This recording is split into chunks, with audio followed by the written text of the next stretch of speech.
巴西、罗西亚、印度、中国，抑个有南非所组成的金砖五国，伫咧南非举行峰会。中国国家主席习近平伫前一天暗时到位，要和南非总统见着面。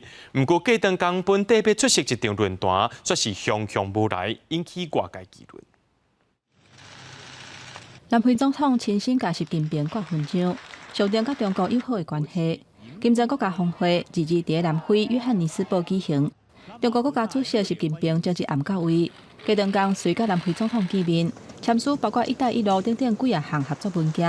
两人原底同一天会出席的工商论坛，习近平煞无出现。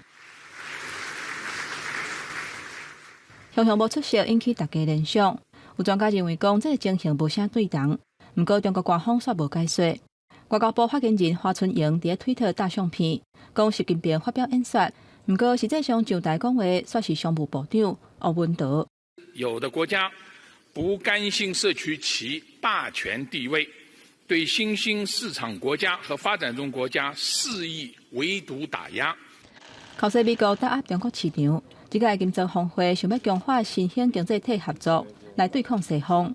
除了去予国际刑事法庭通缉的罗西亚总统普廷用实信参加，巴西、印度、中国甲南非领导人拢去现场。这5个国家占世界4成人口，经济规模是全球的1/4，而且持续主张纳入新的成员国，佮提出要采用共同货币。